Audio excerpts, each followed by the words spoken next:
సంఘానికి అలాగే భవన కార్మికులందరికీ నా ధన్యవాదాలు.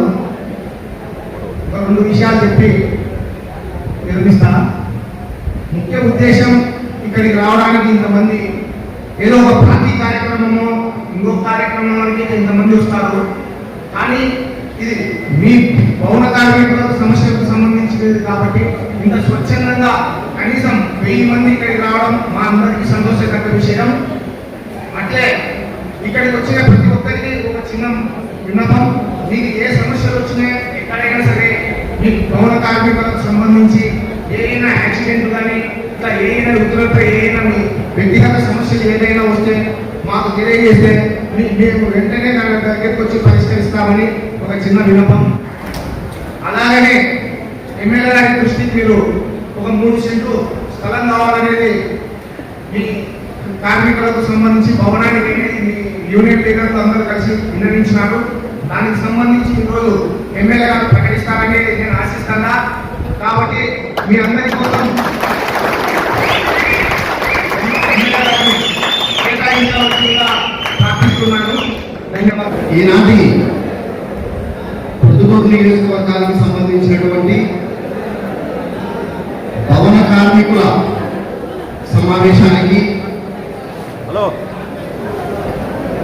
కార్మికుల పక్షపాత అయినటువంటి మన ప్రొద్దుటూరు శాసనసభ్యులు మన ప్రియతమ నాయకులు రాజమల్లు శివప్రసాద్ రెడ్డి అన్న గారికి, ఇక్కడ ముఖ్య అతిథిగా చేసినటువంటి అన్నగారికి, అలాగే స్టేజీ పైన ఉన్నటువంటి మిగతా పెద్దలందరికీ, ఇక్కడ విచ్చేసినటువంటి భవన కార్మికులందరికీ కూడా పేరు పేరున మా హృదయపూర్వక నమస్కారాలు తెలియజేసుకుంటూ, ఈ పొద్దుటూరు నియోజకవర్గానికి సంబంధించినటువంటి భవన కార్మికులు అందరూ కూడా మన శాసనసభ్యులు గారి అధ్యక్షతన ఇక్కడ ఈనాటి ఈ సమావేశం అందరం ఒక చోట గుమికూడడం చాలా సంతోషకరంగా ఉంది. ప్రతి పేదవానికి ప్రతి కార్మికునికి ఏ కష్టం వచ్చినా కూడా ఆ కష్టం ఆ సమస్య తెలుసుకొని వాటి పరిష్కారం దిశగా ఆలోచన చేసేటువంటి మన ప్రియతమ శాసనసభ్యులు, అలాగే మన Proddatur municipal vice chairman Pathagoda Bangareddy అన్న గారు, మన ప్రభుత్వం వచ్చినప్పటి నుంచి ఇక్కడ కార్మికుల సమస్యలు కానీ పేదల సమస్యల విషయంలో కానీ నిరంతరం మనలో ఉంటూ, అలాగే ఈనాడు మన కార్మికుల సమస్యలు కూడా ఈరోజు మనం అన్నగారితో చర్చించి మన సాధక బాధలు ఏదైనా ఉంటే సభ దృష్టికి తెచ్చి మన కార్మికుల సమస్యలను వీలైనన్ని ఎక్కువ మందికి మంచి జరిగే దిశగా అన్నవాళ్ళు పరిష్కరిస్తారని కోరుకుంటూ, నాకు ఈ అవకాశం ఇచ్చినటువంటి పెద్దలకు మీకు అందరికీ కూడా కృతజ్ఞతలు తెలియజేసుకుంటూ, పెద్దలు గౌరవనీయులు రాజమోహన్ శివప్రసాద్ రెడ్డి గారికి ధన్యవాదాలు సార్ ముందుగా, అలాగే చైర్పర్సన్ ఎన్ లక్ష్మీదేవి గారికి ధన్యవాదాలు మేడం.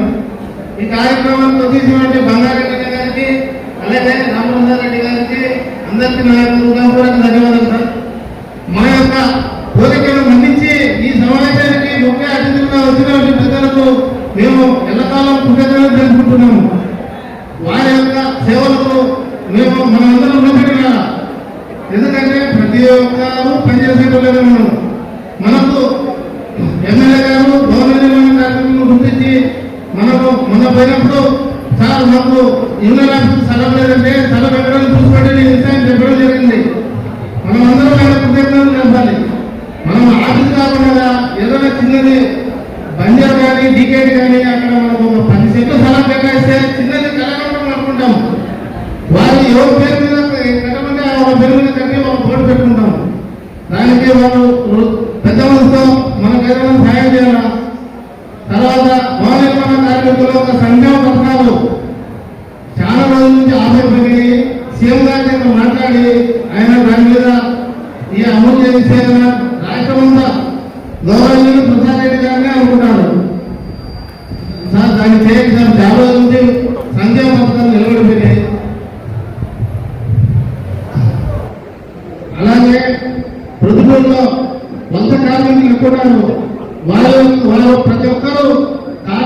తెలుసుకోవాలా. అలాగే ఈ శ్రావణాన్ని ఎక్కడైనా తీసుకోవచ్చు, రాష్ట్రంలోనే కాదు దేశంలో ఎక్కడైనా తీసుకోవచ్చు. ప్రతి ఒక్కరూ తీసుకోవాలని చెప్పి కోరుకుంటూ ఈ సమావేశాన్ని ముగిస్తున్నాను. మన ప్రొద్దుటూరు ఎమ్మెల్యే రాచమల్లి శివప్రసాద్ రెడ్డి గారిని, మున్సిపల్ వైస్ చైర్మన్ బంగారం రెడ్డి గారిని ఆహ్వానించడం జరిగింది. మన కోరిక మేరకు ఈ గౌరవనీయులు మనం అడిగిన మాటకు మన సమయం కేటాయించి మన గౌరవనీయులు మన ప్రొద్దుటూరు రాచమల్లి ప్రసాద్ రెడ్డి గారు భవన నిర్మాణ సంఘానికి తప్పకుండా వస్తానని ఇచ్చిన మాట తప్పకుండా ఇక్కడికి వచ్చినందుకు ఆయన ధన్యవాదాలు తెలియజేస్తూ, ఇక్కడికి వచ్చేసినటువంటి పెద్దలకు, గురువులకు, భవన నిర్మాణ కార్మికులకు ప్రతి ఒక్కరికి పేరు పేరున ధన్యవాదాలు తెలియజేసుకుంటున్నాను. ఎదుప ముక్కల్లాంటి ఖండలను కలిగి హిమాలయాలంత మనస్సులు కలిగిన భవన నిర్మాణ కార్మికులారా, రాచమల్లి మన పార్టీకి సంబంధించిన నా సంక్షేమ తమ్ముళ్ళు చెల్లెళ్ళు అందరి వైపు నుంచి శిరస్సు వంచి మీకు హృదయపూర్వకంగా నమస్కరిస్తాను.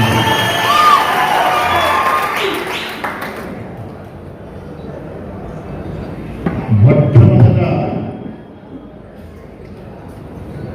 మీకు నేను కృతజ్ఞత చెప్పాల్సిన బాధ్యత ఉంది. ఎందుకంటే మీ నుంచి, మీ సంఘం వైపు నుంచి నన్ను కలిసి 2022 జనవరి 2వ తారీఖున మీతో కలిసి ఒక మంచి వాతావరణంలో, ఒక మంచి ఉద్దేశంతో, ముఖ్యంగా నా మనసుకు నచ్చినటువంటి పనిని చేయించడానికి ఈ మొదటి నూతన సంవత్సరంలో మొట్టమొదటి కార్యక్రమం ఇదే.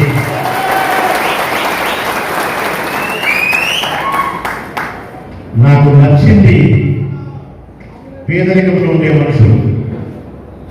నాకు ఇష్టమైంది వారితో కలిసి జీవితాన్ని పంచుకోవడం, వారితో కలిసి భోజనాలన్నా మందుదాలన్నా కూడా ఇష్టమే.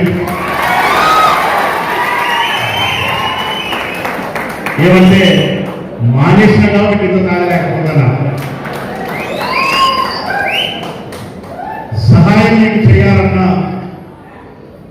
మీరు సంతోషంగా ఉండేదానికి నేను చేసే ప్రతి పని అన్నా నాకెంతో ఆత్మతృప్తిని ఇస్తారు. అందుకే అటువంటి పేదరికంలో ఉండి కష్టాన్ని, శారీరక శ్రమ మాత్రమే నమ్మి అత్యంత నిజాయితీగా శ్రమ మీద బతికే మీతో కలిసి మా ఈ నూతన సంవత్సర వేడుకలను జరుపుకునే అవకాశం ఇచ్చిన మీ ఏపీజే అబ్దుల్ కలాం భవన నిర్మాణ కార్మికుల యొక్క సమైక్య సంఘానికి రాచమల్లు ధన్యవాదాలు తెలియజేస్తాను. దక్షిణ భవన నిర్మాణ కార్మికుల యొక్క జీవితం అంతంత మాత్రమే. కొన్ని వందల ఇళ్లను, కొన్ని వేల ఇళ్లను నిర్మిస్తానే ఉన్నారు. కొనేవారు స్థలం కొంటా ఉన్నారు, కట్టించేవారు ఇల్లు కట్టిస్తా ఉన్నారు, చేరేవారు చేరిపోతా ఉన్నారు, ధనవంతులయ్యేవారు ధనవంతులైతా ఉన్నారు. కానీ ఆ ఇల్లు కట్టిన ఈ కార్మికులు మాత్రం కార్మికులుగానే మిగిలిపోయినారు. తన భార్యను, తన సంతానాన్ని, తన కుటుంబ సభ్యులను పోషించడానికి 365 రోజులు వర్షం వస్తే తప్ప మిగతా అన్ని రోజులు శరీరాన్ని వంచి స్వేద బిందువులను చిందించి రక్తాన్ని చెమటగా మార్చి నా 4 రూకలు సంపాదించి 4 పచ్చడి మెతుకులు కుటుంబ సభ్యులకు అందించడానికి మీ జీవితం అంతా దారపోస్తా ఉన్నారు. 12, 13, 14 సంవత్సరాల వయసులో ఈ పనిలోకి వస్తూ ఉన్నారు. అప్పుడు ప్రారంభమైన మీ శ్రమ మీ జవసత్వాలు ఉడికిపోయేంత వరకు, మీ జబ్బల్లో శక్తి తగ్గేంత వరకు, మీ కంటి చూపు సన్నగిలేంత వరకు, అంటే 50 నుంచి 60 సంవత్సరాల వరకు కూడా 13 సంవత్సరాల వయసులో ప్రారంభమయ్యే మీ శ్రమ 60 వరకు కొనసాగుతూ ఉంది. అంటే దాదాపుగా 47 సంవత్సరాలు 50 సంవత్సరాలు శ్రమతోనే మీ జీవితం. భారతదేశంలో ఇంతటి శ్రమను, ఇంతటి శారీరకమైనటువంటి కష్టాన్ని ఇంత సుదీర్ఘకాల కాలం చేసే కార్మికులు ఎవరైనా ఉన్నారు అంటే అది భవన నిర్మాణ కార్మికులే. మేము ఒక్కరం, మా ఒక్క కుటుంబం, అందులో ఉండే నలుగురు, నా భార్య, నేను, నా పిల్లలు, నా తల్లి, ఒక 5-6 మందిని మాత్రం నా కుటుంబంలో సంతోషంగా ఉండడం కోసం, నాకు చక్కని ఇల్లు నిర్మించుకునే దానికోసం 33 రకాల శ్రమ చేసే మనుషుల కలయికతో నిర్మించినదే ఆ సౌధం. 33 రకాల మనుషులు,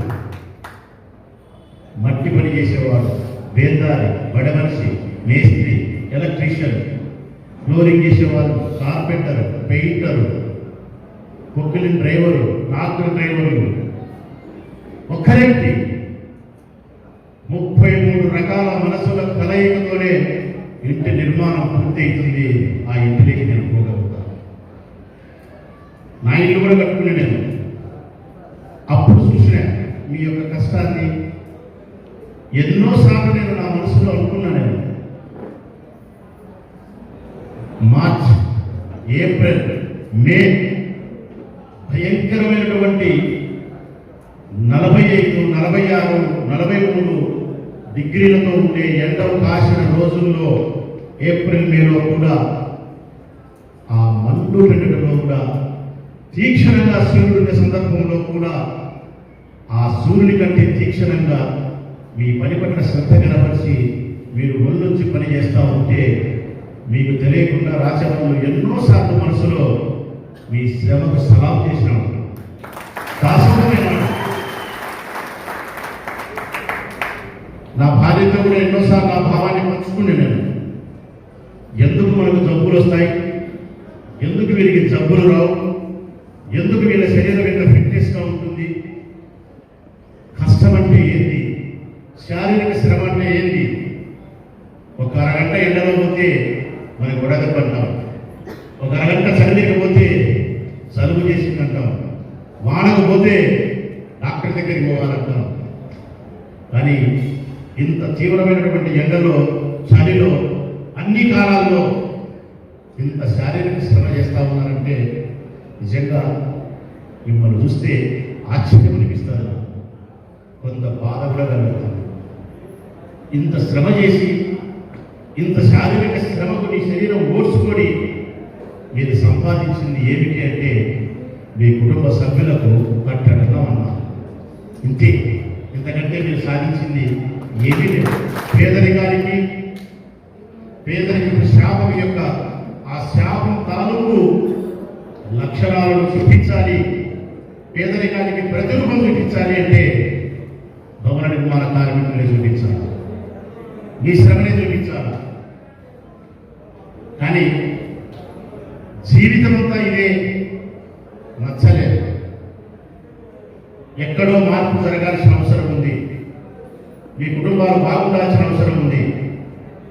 కనీసమైన వసతులకు మీరు ఇబ్బంది పడకూడదు, కనీసమైన కుటుంబ జీవనానికి ఇబ్బందులు పడకూడదు.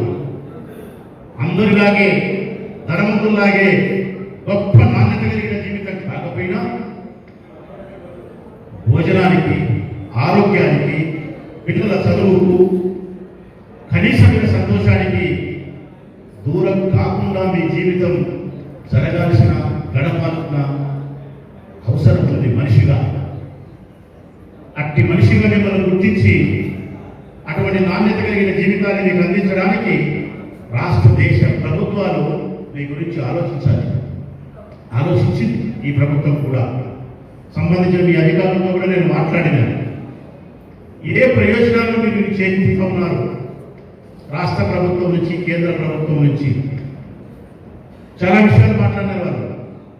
సంవత్సరానికి ఒకసారి 12 రూపాయలు మనం ఇన్సూరెన్స్ కడితే 2 లక్షల రూపాయలు మరణిస్తే, తర్వాత ఐడెంటిఫికేషన్ కార్డు ఇచ్చినారు, ఒక స్కీమ్ తీసుకొచ్చినారు. ప్రతి నెల 50 రూపాయలు మనం కడితే సెంట్రల్ గవర్నమెంట్ 50 రూపాయలు కట్టి 60 సంవత్సరాల వరకు కడితే 60 తర్వాత నెల 3,000 రూపాయలు పెన్షన్ ఇచ్చేటట్టు. ఇట్లా 3-4 రకాలు చెప్పినారు. ఇవన్నీ కూడా మనం రిటైర్డ్ అయిపోయిన తర్వాత, అంటే రిటైర్డ్ అంటే ప్రభుత్వ ఉద్యోగస్తులాగా కాదు, మీ శరీరం సహకరించక వారికి సహకరిస్తూ ఉన్నప్పటికీ కూడా ప్రభుత్వ ఉద్యోగస్తులు ఒక వయస్సు రిటైర్మెంట్ ఉంది, కానీ మీకు పేదరికానికి రిటైర్మెంట్ లేదన్నా. పేదరికానికి రిటైర్మెంట్ లేదు. మనకు ఆకలి ఉన్నంత వరకు, మనకు బాధ్యత ఉన్నంత వరకు, మన శరీరం సహకరించకపోయినా పేదవాడు శ్రమించాల్సిందే, కుటుంబాన్ని పోషించాల్సిందే. ఇవన్నీ దేశ రాష్ట్ర ప్రభుత్వాల ద్వారా మన వృద్ధాప్యంలో వచ్చినప్పుడు కొంత ఉపయోగపడతాయి, మరణించినప్పుడు కొంత ఉపయోగపడతాయి. కానీ ఆ ఉద్దేశం ఏంటంటే మరణించక బ్రతికి ఉన్నప్పుడు వృద్ధాప్యం అనేది రాకుండా ఈ జీవనాన్ని గడిపే ఈ వయస్సులో కుటుంబాలకు కావాల్సిన రక్షణ ఏది, బాధ్యత ఏది, నాణ్యతైన జీవితం ఏది, దీని గురించి కూడా భవన నిర్మాణ కార్మికుల విషయంలో రాష్ట్ర దేశ ప్రభుత్వాలు ఆలోచించాల్సిన బాధ్యత ఉంది. సంక్షేమ పథకాలు ఏవైతే మీకు నిలబడినాయని చెప్తా ఉన్నారో వీరయ్య గారు, మీ సంక్షేమ పథకాలకు సంబంధించి కానీ, మీ అభివృద్ధి కానీ, మీ కుటుంబాలలో మీ పిల్లలు మీరు సురక్షితమైనటువంటి జీవితాన్ని భద్రతగా సంతోషంగా జీవించడానికి 2022 సంవత్సరం జనవరి 2వ తారీఖు ఈ 12:40 సమయం నుంచే నేను నా సోదరులు, నా తమ్ములతో కలిసి మీ భవిష్యత్తుకు బంగారు బాటలు వేసేదానికి శ్రీకారం చుడతా ఉన్నాను. మాటలకే పరిమితం కాకుండా, ఉపన్యాసాలకు మాత్రమే ప్రోత్సాహాలు కాకుండా, జీవన గమనానికి, జీవిత సౌఖ్యానికి బాటలు వేసే విధంగా, ఉపయోగపడే విధంగా మా చర్యలు ఉండబోతాయని కూడా మీకు ఆత్మవిశ్వాసంగా చెప్తా ఉన్నా, నమ్మకంగా చెప్తా ఉన్నా. ఒక ప్రజాప్రతినిధిగా నాలో ఒక మనిషి, శాసనసభ్యునిగా ఒక పాత్ర, అంతకంటే ముందు మానవత్వం కలిగిన మనిషిగా రాచమండ్రి ఒక పాత్ర. మీకోసం, మీ పేదరికంలో సహాయపడే దానికోసం మీ సోదరుడు రాచమల్లు శాసనసభ్యునిగా అధికారాన్ని ఉపయోగిస్తాడు. మానవత్వం కలిగిన మనిషిగా నా మనస్సును మీకు పంచుతాడు. నేటి నుంచి ఈ ప్రొద్దుటూరు నియోజకవర్గానికి సంబంధించి ఎంతమంది భవన నిర్మాణ కార్మికులు ఉన్నారని చెప్పి మీ నాయకుడు అడిగిన అందరినీ, ఇప్పటి వరకు కేంద్ర ప్రభుత్వం చేత జారీ చేయబడినటువంటి కార్డు, ఐడెంటిఫికేషన్ కార్డ్స్, అందరూ వేదాలు కావచ్చు, బడి మనుషులు కావచ్చు, మేస్త్రీలు కావచ్చు, కార్పెంటర్లు కావచ్చు, పెయింటర్స్ కావచ్చు, అన్ని రకాల పనులు చేసేవాళ్ళు కులాలకు మతాలకు అతీతంగా ఒక్క ప్రజలు నియోజకవర్గానికి సంబంధించి ఐడెంటిటీ కార్డు ఇచ్చిన వాళ్ళు దాదాపుగా 5,000 మంది ఉన్నారని చెప్పినారు. అన్నవాళ్ళు 5,000 ఉన్నారని చెప్పినారు. ఐడెంటిఫికేషన్ కార్డు తీసుకోకుండా ఎంతమంది ఉన్నారున్నా ఇంకా అన్అఫిషియల్గా ఈ పని చేసేవాళ్ళు అంటే మరొక 10,000 గుడ్డిగా ఉంటారని చెప్తా ఉన్నారు. గుడ్డిగా ఎంత తక్కువలో తక్కువనే మరొక 10,000 ఉంటారు. ఎందుకు ఇల్లు తీసుకోలేదు అని అడిగిన నేను. అవగాహన రాహిత్యము, ప్రయోజనం లేదనే భావన కలగడం చేత. అంతే కదన్నా? ఖచ్చితంగా అంతే. ఒకటి అవగాహన రాహిత్యము, 2 ఏమొస్తుంది దీని వలన? ప్రభుత్వాలైనా వాళ్ళైనా కార్డు ఇస్తారు, చేసింది ఏమీ లేదు. ఎమ్మెల్యేలైనా మంత్రులైనా వస్తారు, మన మీద గౌరవంతో 4 మాటలు మాట్లాడిపోతారే తప్ప ఈ కార్డు వలన మనకు జరిగే ప్రయోజనం ఏముంటుంది? మన కష్టం మనకు తప్పదు, మనకు తప్పదు, మన అప్పులు మనకు తప్పవు, మన తిప్పలు మనకు తప్పవు అనే అభిప్రాయమే అందరిది కూడా.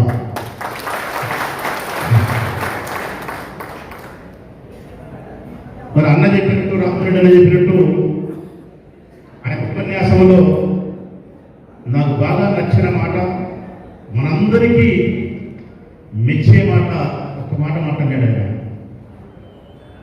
అదేమిటంటే 3 సెంట్ల స్థలాన్ని మీకు ఇచ్చి, ఒక భవనానికి సంఘానికి ఇచ్చి, ఈ సంఘం అందులో కూర్చొని కార్యకలాపాలు చేసుకుంటూ 3 నాళ్ళ ముచ్చటగా మిగిలిపోకుండా, 3 రోజుల ముచ్చటగా ముగిసిపోకుండా ఈనాడు ప్రారంభించే ఈ సంఘం మనం ఉన్నా లేకపోయినా కూడా ప్రొద్దుటూరు నియోజకవర్గంలో భవన నిర్మాణ కార్మికుల యొక్క సంఘం 3 పువ్వులు 6 కాయలుగా ఉండాలి. ఇది ఆయన మేస్త్రి భాషలో, మీ భాషలో ఆయన చెప్పినది. ఈరోజు అందంగా చెప్పినది. చాలా మంచి మాట చెప్పినాడు అన్న. నిజమే. ఈరోజు మాట్లాడుకొని కలిసి భూవదిని నేను 3 సెంట్ల స్థలాన్ని ఇచ్చి మీరు కట్టుకొని ఏ ప్రయోజనం లేకుండా దేనికి? రెండవది ఆయన చెప్పిన సిద్ధాంతం అమలు కావాలంటే ఏం చేయాలి? ఏ ప్రయోజనము మనకు ఆ సంఘం ద్వారా లేదు. చెన్నారెడ్డి ద్వారా, వీరయ్య ద్వారా, రామరెడ్డి ద్వారా, మరొకరి ద్వారా, ఈ నాయకుల ద్వారా ఏమి నాకు ప్రయోజనం లేదంటే ఆ సంఘానికి కార్మికులు వస్తారా? ఆ సంఘం నిలబడుతుందా? నిలబడదు. రావాలంటే, నిలబడాలంటే సంఘం మీద నమ్మకం కలగాలి. ఆ సంఘం మనల్ని సంరక్షిస్తుంది. ఆ సంఘంలోకి మనం పోగలిగితే, ఐడెంటిఫికేషన్ కార్డు తీసుకోగలిగితే, మనకు వచ్చే అనేక రకాల కష్ట నష్టాల్లో అండగా నిలబడమే కాకుండా మన అభివృద్ధికి రాష్ట్ర దేశ ప్రభుత్వాల సహాయాన్ని మనకు అందించడమే కాకుండా రాజ్యవర్ధన ద్వారా మనకు గొప్పగా సహాయం జరుగుతుంది అని మీకు నమ్మకం కలిగినప్పుడు మీరు పిలిచినా పిలిచకపోయినా ఈ సంఘం 5,000 ఉండేది 20,000 అవుతారు. ఏ సహాయం లేకపోతే 5,000 ఉండే సంఘం 5 నెలలకు 500 అవుతారు. మన తర్వాత అది కూడా ఉండదు. ఇది అన్న చెప్పిన దానికి వెనక ఉండే ఆంతర్యం ఇది. నేను గ్రహించిన.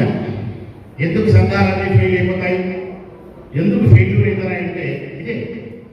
కానీ అత్యంత పేదరికంతో శారీరక శ్రమని నమ్మి ప్రమాదాలకు ఓర్చి ప్రకృతి యొక్క విపత్తులు కూడా సంసిద్ధపడి ప్రభుత్వ సహాయం ఉన్నా లేకపోయినా మీ కష్టాన్ని మీరే నమ్మి బ్రతికే మీ పట్ల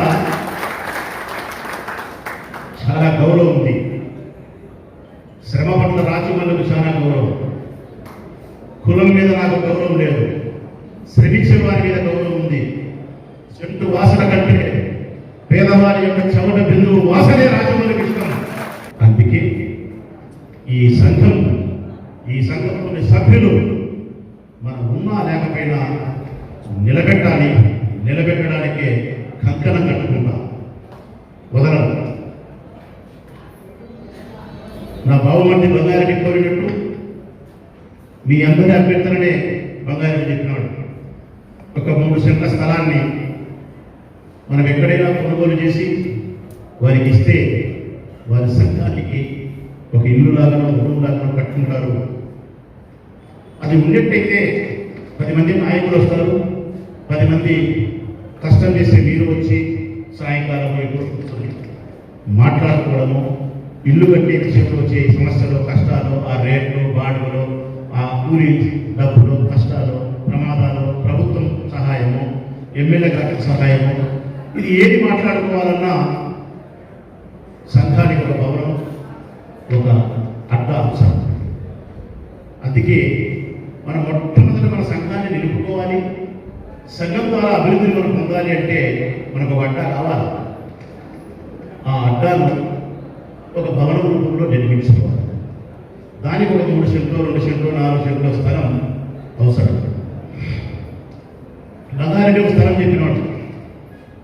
రామేశ్వరం బైపాస్ రోడ్లో శేఖర్ సర్పంచ్గా ఉన్నాడు కదా, వాళ్ళ భార్య సోమవారపల్లి సర్పంచ్ శేఖర్, తెలుసు కదా. రామేశ్వరం బైపాస్ రోడ్డు, ఆ రామేశ్వరం బైపాస్ రోడ్డు ధర్మం పోయేదానికి దగ్గర సక్క మన ముందుకి ఎర్రగొండ రోడ్డుకి వస్తే ఒక 10-20 అడుగులు వేసిన తర్వాత మేము చౌడమ్మ గుడి కట్టినాం, ఆగింది.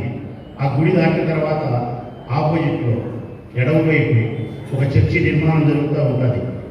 అక్కడ మీకు అనువైన ప్లేస్ అనుకుంటే ఒక 3 సెంట్ల స్థలాన్ని కొని మీకు అందించేదానికి అభ్యంతరం లేదు. రెండవ స్థలం కూడా ఒకటి ఉంది. దొరసానపల్లె బైపాస్ రోడ్డు అంటే మనం జమ్మలవాడకు పోయినప్పుడు పల్లవరం నుంచి మా దొరసానపల్లెకి వచ్చే రోడ్డు ఉంది, ఆంజనేయ స్వామి గుడికి. ఇప్పుడు అక్కడ వెంచర్ వేస్తా ఉన్నారు, సెంటు 8 లక్షల రూపాయలతో. దాంట్లో ఒక 3 సెంట్ల స్థలం నేను కొని మీకు ఇవన్నీ ఇస్తాను. ఈ 2 స్థలాలలో మీరు ఏది కావాలని కోరుకుంటే ఆ స్థలాన్ని మీకు నేను అందజేసేదానికి సంసిద్ధం. రెండవది,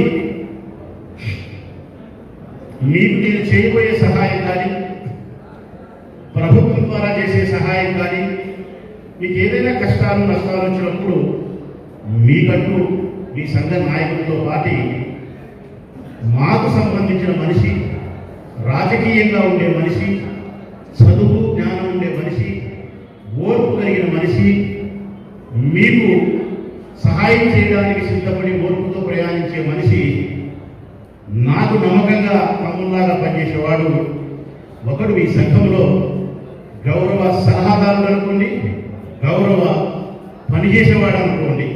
మా భాషలో అయితే గౌరవ పనిచేసే పని మనిషి. మీకు అట్లా ఒక మనిషి ఉంటే మీరు ఏదైనా అతని ద్వారా బంగారు దృష్టికి తీసుకుపోవచ్చు, లేదంటే నా దృష్టి మీద తీసుకురావచ్చు. అందుకోసం 3 సెంట్ల స్థలాన్ని ఇస్తూ మీకు ఒక చక్కటి పనులను కూడా ఇస్తాను, చక్కటి పని చేసేవాడిని కూడా ఇస్తాను. ఆ పనివాడు ఎవరంటే పిట్టా బాలాజీ, కౌన్సిలరు, యువకుడు, మంచివాడు, మెతక స్వభావం కలిగిన వాడు, చదువుకునేవాడు, ఇంజనీరింగ్ చేసినవాడు, అంటే నమ్మకస్తుడు కూడా మాకు. అతను మీకు ఖర్చులో ఉంటాడు, మీ గౌరవ సంఘంలో పనిచేసేవాడిగా ఉంటాడు, పనివాడిగా. మీరు ఏం చెప్పినా ప్రభుత్వంతో కానీ, బంగారుడితో కానీ, నాతో కానీ మాట్లాడడానికి అనేక రకాల పథకాలు మీకు వర్తింపజేసడానికి ఈ రోజు నుంచి బాలాజీ నేను మీకు అపాయింట్ చేసిన పనివాడు. నాయకుడు కాదు, సేవకుడు. అతను నాయకుడు కాదు, సేవకుడు. రెండవది, నా నుంచి నేను కూడా మీకు ఏదన్నా ఉపయోగపడాలా, చెయ్యాలా. మనిషి పుట్టడం, మనకుగా మన కుటుంబంతోనే మమైకమైపోయి జీవించి మరణించడం, ఇది నాకు ఎప్పుడు ఇష్టం ఉండదు. పుట్టడం, పెరగడం, మరణించడం, ఇంతేనా? పుట్టడం, పెరగడం, మరణించడం. దీంట్లో ఎక్కడో ఒక చోట మనకంటూ ఒక్క పేజీ ఉండాలన్నా, మనకంటూ ఒక్క పేజీ రాసుకోవాలన్నా, ఆ ఒక్క పేజీ రాసుకునే దానికి చక్కటి రాజమార్గం, మానవత్వం, సేవ చేయడం, పేదవారితో సక్రమంగా ఉపయోగపడి ఉండడం. ఇందుకు మించిన మార్గం మరొకటి లేదు. అందుకే నాకు నేనుగా మీకు నేను ఇస్తా ఉండే ఈ 2022 సంవత్సరంలో నా సోదరుడు నా తల్లి గర్భాన మీరు జన్మించినారో మీ తల్లి గర్భాన రాజమండ్రి జన్మించినాడో కానీ పేదరికమనే గర్భాన మనందరం జన్మించినాం. నా అభిప్రాయం ఎప్పుడు అదే. మీరు పుట్టింటే నేను కూడా పుట్టాను పేదరికంలో. నేను పుట్టింది పెరిగింది అత్యంత బలమైన పేదరికంలో పెరిగినాను. అందుకే నేను కానీ మీరు కానీ పేదరికమైన తల్లి గర్భాన జన్మించిన శిశువులం కాబట్టి మనందరం సోదరులమే. అందుకే మీతో ప్రయాణం చేయాలా, మీకు ఉపయోగపడాలి. నా వరకు నేను నిర్ణయించింది రెండు. నా ఊపిరినంత వరకు, భగవంతుడు నాకు శక్తిని ఇచ్చినంత వరకు, నేను కొలిసే నా తల్లిదండ్రుల శివపార్వతులు నాకు శక్తిని ఇచ్చినంత వరకు ఈ కార్యక్రమాలను మీకు అమలు చేయాలని చెప్పి నిర్ణయించుకున్నా. నా శక్తి ఉన్నంత వరకు, భగవంతుడే నా శక్తి తీసేసినప్పుడు నేను చేయలేదు. అది బాగా మాట బాగా వినాలి. ఆ రెండు ఒకటి. ప్రతి సంవత్సరం నాకు నేనుగా ప్రేమతో ఈ భవన నిర్మాణ కార్మికుల పేదరికానికి తోడుగా ఒక్క రోజన్నా, ఒక్క పండగ దినమైనా మీ భార్యా పిల్లలతో సంతోషంగా మీరు ఉండడానికి ఈ తమ్ముడు సహాయం చేయాలి. ఈ తమ్ముని యొక్క సహాయము, మీ యొక్క ప్రేమ కలిసి మీరు సంతోషంగా ఉండాలని చెప్పి ఈ ప్రొద్దుటూరు నియోజకవర్గానికి మాత్రం సంబంధించిన భవన నిర్మాణ కార్మికులు ఎవరైతే ఐడెంటిఫికేషన్ కార్డు ఈ సంఘం తరఫున ఉంటుందో వారికి ప్రతి ఉగాది పండుగ నాడు 2 రోజుల ముందు ఒక్కొక్క భవన నిర్మాణ కార్మికుడికి 4,000 రూపాయలు ఇవ్వాలనుకుంటా ఉన్నారు. రెండవది ఎప్పటి నుంచో నాకు ఒక కోరిక బలంగా ఉండేది. పేదవారికి ఉపయోగపడాలని, సహాయపడాలని. నా వారితో కూడా నా అభిప్రాయాన్ని పంచుకునే చాలాసార్లు నేను అది ఎక్కడ మొదలు పెట్టాలనో చాలా నేను పడతా, తటపాయిస్తా. 2-3 సంవత్సరాలుగా కాలయాపన జరిగిపోతా ఉంది. ప్రారంభించడానికి సరైన సమయం, సరైన మనిషి, సరైన అదును దొరకకపోవడం. కోరిక అయితే ఎప్పటి నుంచో ఉంది. ఇప్పుడు అనిపిస్తున్నాను నా ఈ కోరికను చెల్లించుకునేదానికి సరైన మనుషులు, సరైన సమయం ఇదే 2022. ఈ 2022 జనవరి 1వ తారీఖు నుంచి 2022 జనవరి 1 అంటే నిన్నటి దినం నుంచి ఎవరైతే భవన నిర్మాణ కార్మికులుగా ఐడెంటిఫికేషన్ కార్డు మన దగ్గర ఉందో ఆ కార్మికుల యొక్క ఈ 1వ తారీఖు నుంచి జన్మించిన ఆడపిల్లలకు నా సొంత డబ్బులు వేసి వారు ఎదిగే నాటికి వచ్చే మొత్తాన్ని కలుపుకొని ₹1,00,000 బాండు మీకు ఇవ్వాలనుకుంటున్నాను. అంటే వారికి 22 ఏళ్ళు 23 ఏళ్ళు వచ్చే నాటికి ఇప్పుడు మేము బాండ్ ఇస్తాం ₹1,00,000 బ్యాంకులో ఫిక్స్డ్ డిపాజిట్ చేసి ఆ ₹1,00,000 వాళ్ళకి ఇస్తే వాళ్ళకి యుక్త వయసు వచ్చే నాటికి ఆడపిల్లలకు అది ఉపయోగపడుతుంది. అర్థమైందనుకుంటాను కదా. ఈ సంవత్సరం 1వ తారీఖు నుంచి జన్మించే ప్రతి భవన నిర్మాణ కార్మికుని ఆడపిల్ల పేదరికపు ఆడపిల్ల కాకుండా లక్ష్మీదేవిగానే జన్మించాలి. పుట్టిన ఆడబిడ్డ లక్ష్మితోనే రావాలా బాబ. అందుకే భవన నిర్మాణ కార్మికుల పుట్టబోయే పిల్లలకు, ఆడపిల్లకు ₹1,00,000 బాండ్ బ్యాంకులో ఫిక్స్ చేసి ఆ బాండ్ మీకు అందించే కార్యక్రమం చేస్తాం.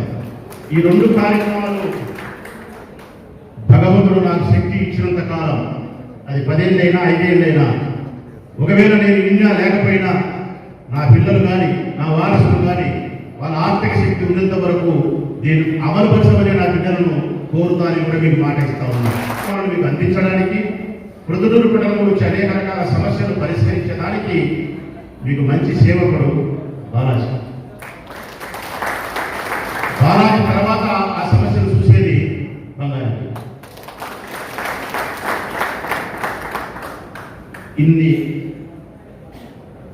ఇంతమంది పేదరికంలో ఉండి శ్రమను నమ్ముకుని బ్రతికే ఈ మనుషులతో ఈ కొత్త సంవత్సరంలో నన్ను కలిపినందుకు కలిపి మీతో మంచిగా మనసును పంచుకునేదానికి అవకాశాన్ని భాగ్యాన్ని కల్పించిన మీ అందరి గొప్ప హృదయానికి నా ధన్యవాదాలు శిరస్సు వంచి తెలియజేస్తాను.